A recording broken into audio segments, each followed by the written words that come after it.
আগের দিন ওপেনিংয়ে শতক হাঁকান পারভেজ ইমনের পর এবার জ্বলে উঠলেন তানজিদ তামিম। আরব আমিরাতের বোলিং লাইন আপের বিপক্ষে এদিন ঝোড়ো ক্রিকেট খেলেন তামিম, আর তাতে পাওয়ার প্লেতে ঝড় তুলেন তিনি। সেখানে তুলে নেন নিজের অর্ধ সেঞ্চুরি। তামিমের সেঞ্চুরি ও ওপেনিংয়ে বাংলাদেশের সম্ভাবনা নিয়ে বিস্তারিত থাকছে প্রতিবেদনে।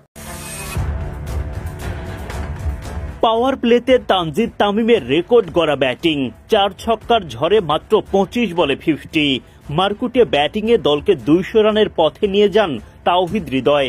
মাত্র 6 বলে 18 রানের ক্যামিও জাকের আলী অনিকের।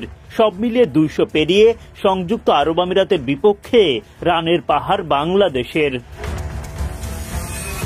সোমবার সংযুক্ত আরব আমিরাতের বিপক্ষে দ্বিতীয় টি-20তে মাঠে নামে বাংলাদেশ। এই ম্যাচে টাইগারদের সেরা একাদশে আসে 4টি পরিবর্তন। টস জিতে বাংলাদেশকে আগে ব্যাটিংয়ে পাঠায় আমিরাত। দলের হয়ে ইনিংস শুরু করতে নামেন অধিনায়ক লিটন দাস ও তানজিদ তামিম। শুরু থেকেই আগ্রাসী ব্যাটিং করতে থাকেন তামিম। তানজিদ তামিমের একের পর এক বাউন্ডারিতে দিশেহারা হয়ে পড়েন আমিরাতের বোলাররা। ছক্কা হাঁকিয়ে মাত্র 25 বলে 50 পূরণ করেন তিনি। গ্যালারিতে উল্লাস, ব্যাট উঁচিয়ে ভক্তদের অভিবাদনের জবাব দেন এই মারকুটে ওপেনার। তামিমের দাপুটে ব্যাটিংয়ে পাওয়ার প্লের 6 ওভার শেষে বিনা উইকেটে 66 রান তোলে বাংলাদেশ।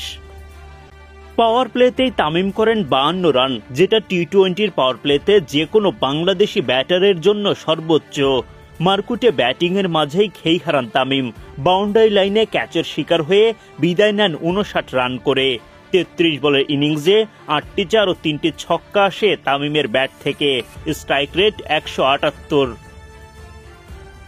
তামিমের বিদায়ের পর উইকেটে আসেন নাজমুল শান্ত।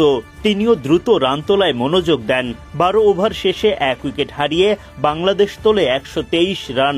পরের ওভারে গিয়ে দলের বিপদ বাড়ান লিটন দাস।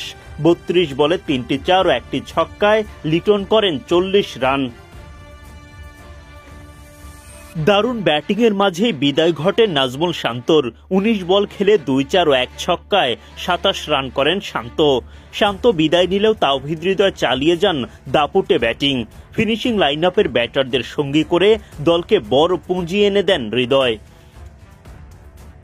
বাংলাদেশ ক্রিকেটের সবচেয়ে বড় সমস্যা কোথায়? ব্যাটিং অর্ডারে বাংলাদেশ দল সবচেয়ে ভুগে থাকে ওপেনিংয়ে, কিন্তু আরব আমিরাতের বিপক্ষে 2 ম্যাচে দেখা গেল উল্টো চিত্র। আগের দিন ওপেনিংয়ে নেমে সেঞ্চুরি হাঁকান পারভেজ ইমন। এবার ব্যাট হাতে ঝড় তুললেন ইমনের সঙ্গে অনূর্ধ্ব 19 দলে খেলা তানজিদ তামিম। আরব আমিরাতের বোলারদের পিটিয়ে শুরুতেই তুলে নেন অর্ধশতক। আগের দিনের সেঞ্চুরিয়ান ইমনকে এই ম্যাচে বিশ্রাম দেয় বাংলাদেশ। উদ্দেশ্য ছিল বাকিদের পরীক্ষা করা। সেই পরীক্ষায় সফল তামিম। নিজ ব্যাচের ইমনের সাফল্য দেখে নিজে অনুপ্রাণিত হয়ে কিনা এদিন আমিরাতের বোলারদের শাসন করতে থাকেন তিনি। শুরুর ওভার থেকে হাঁকাতে থাকেন তামিম। আগের দিন অফ সাইডে খেলে আউট হলেও এদিন অফে সাবলীল দেখা যায় তামিমকে।